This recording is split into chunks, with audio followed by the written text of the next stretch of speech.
Hello everyone. Coordination compounds हमें कभी कभी क्वेश्चंस देख के काफ़ी ट्रिकी लगता है, पर अगर हम इसको पार्ट्स में अच्छे से पढ़ेंगे तो ये बहुत सिंपल है और बहुत इंटरेस्टिंग है, क्योंकि बाकी केमिस्ट्री चैप्टर से बहुत डिफरेंट है। और एक बार ही समझ आ गया तो इसमें ज़्यादा कुछ रटने का भी नहीं है। तो पहले हम इसमें सब टॉपिक्स डिस्कस कर लेते हैं, हम पूरे चैप्टर में करने के वाले हैं। सबसे पहले तो हम डिस्कस करेंगे जनरल टर्म्स। इसके अंदर आयनाइजेशन स्फेयर, कोऑर्डिनेशन स्फेयर, ऐसे लिगेंड्स, फिर उसके टाइप्स, चार्ज के बेसिस पे, डेंसिटी के बेसिस पे, ये सब आएगा।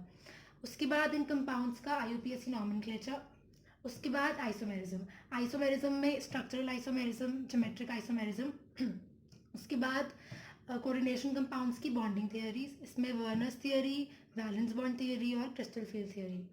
उसके बाद ऑर्गेनोमेटालिक कंपाउंड्स। ऑर्गेनोमेटालिक कंपाउंड्स में मेटल कार्बोनाइल्स, ये सब आएगा। और पाई कॉम्प्लेक्सेस, सिनर्जिक बॉन्डिंग, ये सब आएगा। फिर जान टेलर इफेक्ट और ट्रांस इफेक्ट, ये दोनों नीट के लिए एज सच बहुत ज़्यादा इंपॉर्टेंट नहीं है, क्योंकि एनसीईआरटी में भी नहीं है। पर हाँ, इसमें से क्वेश्चंस आए हुए हैं तो एक बार डिस्कस कर लेंगे, ज़्यादा कुछ बड़ा नहीं है इसमें। तो पहले हम कोऑर्डिनेशन कंपाउंड्स का बैकग्राउंड देख लेते हैं कि एग्जैक्टली होते क्या है।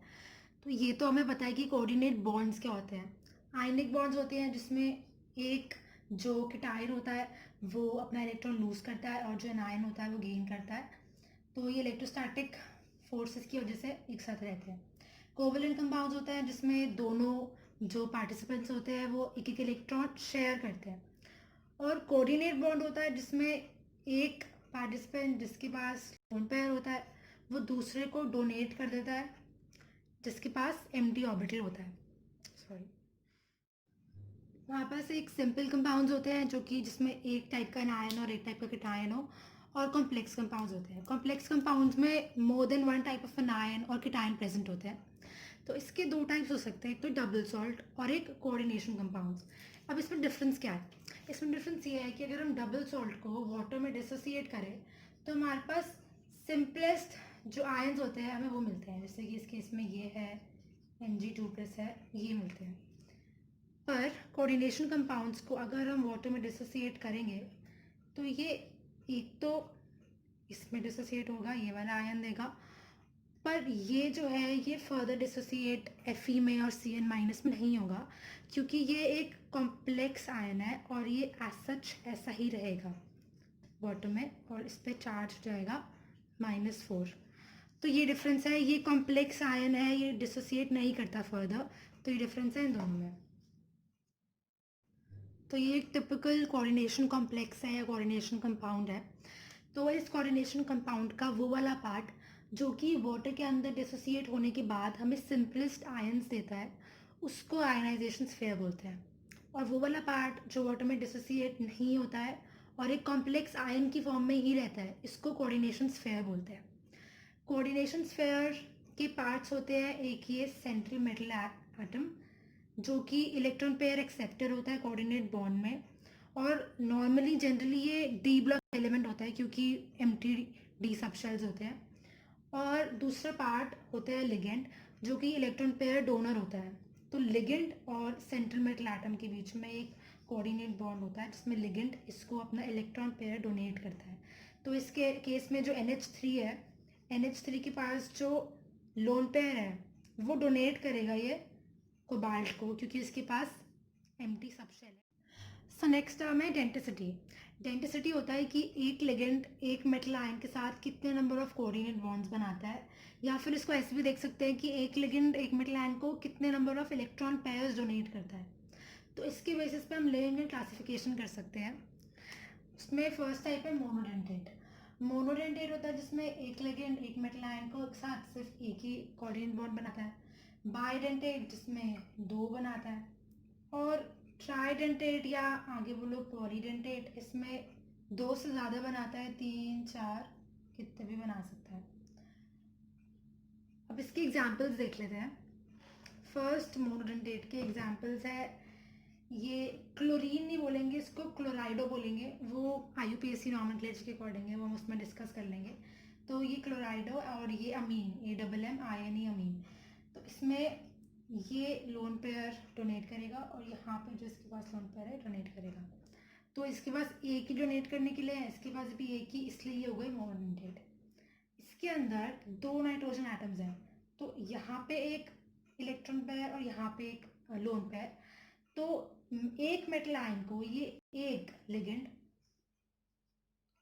तो कोऑर्डिनेट बॉन्ड बना सकता है उसके साथ, इसलिए ये बाइडेंटेट है।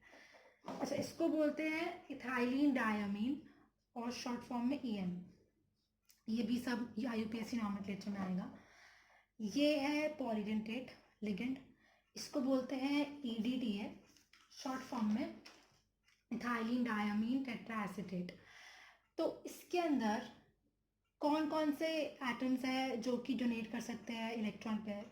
एक तो ये दो नाइट्रोजन्स, तो एक तो ये दोनों कर सकते हैं, और यहाँ पे ये जो ऑक्सीजन है ये करता है, और ये दोनों, तो ये दिख ऐसे रहा है पर ये सब एक ही मेटल आयन को डोनेट करते हैं, इसलिए ये हो गया 1 2 3 4 5 6 हेक्साडेंटेट। तो ये 6 कोऑर्डिनेट बॉन्ड्स बना सकता है। अब एक चीज़ इसमें ये है कि अगर एक लिगेंड है वो एक मेटल आयन को एक लोन पे डोनेट कर रहा है और दूसरे मेटल आयन को अगर दूसरा कर रहा है, तो इसको हम बाइडेंटेट नहीं बोलेंगे, ये अभी भी मोनोडेंटेट ही है इन दोनों के रिस्पेक्ट में, तो इसको बाय नहीं बोलेंगे हम। नेक्स्ट टर्म है कोऑर्डिनेशन नंबर। कोऑर्डिनेशन नंबर होता है कि एक कोऑर्डिनेशन स्फीयर में टोटल कितने नंबर ऑफ कोऑर्डिनेट बॉन्ड्स हैं। तो अगर ये हम एक जनरल एग्जांपल है, 3 लिगेंड्स है इसमें, लिगेंड 1 2 3, और इनकी जो नंबर है वो है XYZ रिस्पेक्टिवली। लेट्स से इसकी डेंसिटी है D1, इसकी है D2 एंड इसकी है D3। तो इसका मतलब ये है कि ये लिगेंड इस मेटल आयन के साथ एक ligand D1 number of coordinate bonds बना रहा है। तो इस कोऑर्डिनेशन स्फीयर में total number of coordinate bonds या फिर कोऑर्डिनेशन नंबर हो जाएगा D1X plus D2Y plus D3Z। तो ये है उस लिगेंड का नंबर, कितने लिगेंड्स हैं, लिगेंड 1 कितने हैं और उसकी डेंसिटी कितनी है, तो इसको मल्टीप्लाई करके हो जाएगा टोटल नंबर जो कि ये वाला लिगेंड 1 इसके साथ बना रहा है। तो ये टोटल कोऑर्डिनेशन नंबर हो गया। अब नेक्स्ट थोड़ा सा हमारा क्लासिफिकेशन है कोऑर्डिनेशन कॉम्प्लेक्सेस की, होमोलेप्टिक और हेट्रोलेप्टिक। होमोलेप्टिक होता है जिसमें सिर्फ 1 टाइप ऑफ लिगेंड होता है, और हेट्रोलेप्टिक होता है जिसमें मोर देन 1 होता है। इसके अगर हम कोई एग्जाम्पल ले तो इसका एग्जाम्पल ले सकते हैं हम ये, क्योंकि इसमें सिर्फ अमीन लिगेंड है, और एक ये ले सकते हैं हम,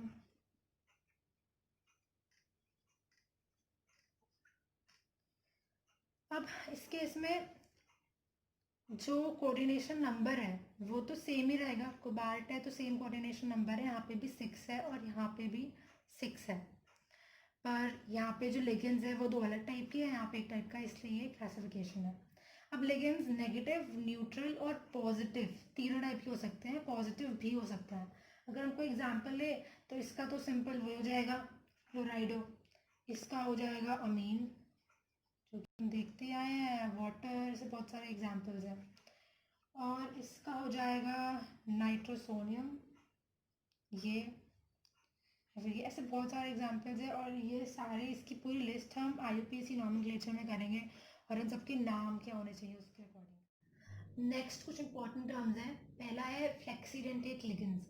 ये वो लिगेंड्स होते हैं जिनकी डेंसिटी वेरिएबल होती है, और ये डिपेंड करता है इनकी डेंसिटी कौन सी होगी एक पर्टिकुलर केस में, वो डिपेंड करता है मेटल आयन के नेचर पे।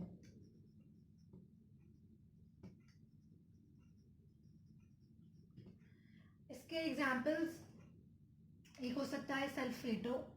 सल्फेटो में या तो वो बाइडेंटेट की तरह वर्क कर सकता है, यानी कि 2 कोवैलेंट बॉन्ड्स बनाएगा दे से, या फिर वो एक बारी में सिर्फ एक बना सकता है, फिर हम इसको बोल देंगे मोनोडेंटेट। अब सल्फेटो के केस में और इन सब के केस में ज़्यादा कॉमन है मोनोडेंटेट स्टेट, कि वो एक बारी में एक कोवैलेंट बॉन्ड बनाएगा, ये ज़्यादा कॉमन है, पर बाइडेंटेट भी हो सकता है। एक और एग्जांपल है इन सब में, एक और एग्जांपल है EDTA। इसके अंदर 2 to 6 डेंसिटी हो सकती है, वेरिएबल कुछ भी हो सकता है इसके बीच में, वो डिपेंड करेगा मेटल आयन पे। नेक्स्ट टर्म है एम्बिडेंट लिगेंड्स। ये वो लिगेंड्स होते हैं जिनकी डेंसिटी तो सेम रहती है हमेशा, मतलब अगर इसकी 1 है तो 1 ही रहेगी, पर जो बॉन्डिंग एटम होता है, मतलब जो एटम उस कंपाउंड का कोऑर्डिनेट बॉन्ड बना रहा है, वो डिफर कर सकता है अलग अलग केसेस में। तो इसमें फर्स्ट एग्जांपल ये है, इसको हम जनरली साइनाइड बोलते हैं, पर ये IUPAC नॉमेनक्लेचर के अकॉर्डिंग कोऑर्डिनेशन कंपाउंड में इसको हम साइनाइडो बोलेंगे, और इसको बोलेंगे साइनाइडो N, और इसको बोलेंगे साइनाइडो C, क्योंकि लिख देती हूँ साइनाइडो N एंड साइनाइडो C, कि इस केस में नाइट्रोजन एटम कोऑर्डिनेट बॉन्ड बनाएगा, और इस केस में कार्बन, क्योंकि इस पे नेगेटिव चार्ज है।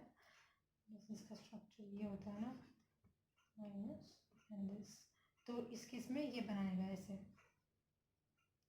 मेटल आयन से कोऑर्डिनेट बॉन्ड।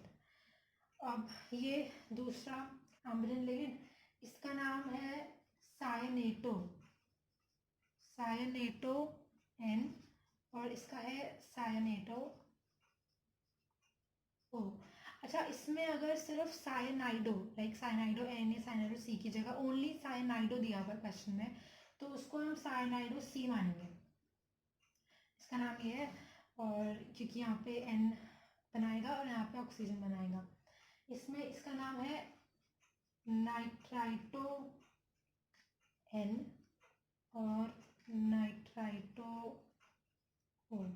तो नाइट्राइटो N में ये सेम कंपाउंड में जब नाइट्रोजन अपना लोन पेयर डोनेट करेगा तब हम इसको नाइट्राइटो N बोलेंगे, और जब ऑक्सीजन करेगा लाइक दिस तब हम इसको नाइट्राइटो O बोलेंगे। अब ये इसका नाम है थायोसायनेटो एंड इसका नाम है आइसोथायोसायनेटो। इस केस में आइसोथायोसायनेटो में नाइट्रोजन एटम अपना लोन पे डोनेट करता है, कोऑर्डिनेट बॉन्ड बनाता है, और इस केस में ये सल्फर एटम बनाता है। तो इसके साथ हमारा जनरल टर्म्स वाला जो यूनिट था वो खत्म हो गया। इसके बाद हम IUPAC नॉमेनक्लेचर देखेंगे।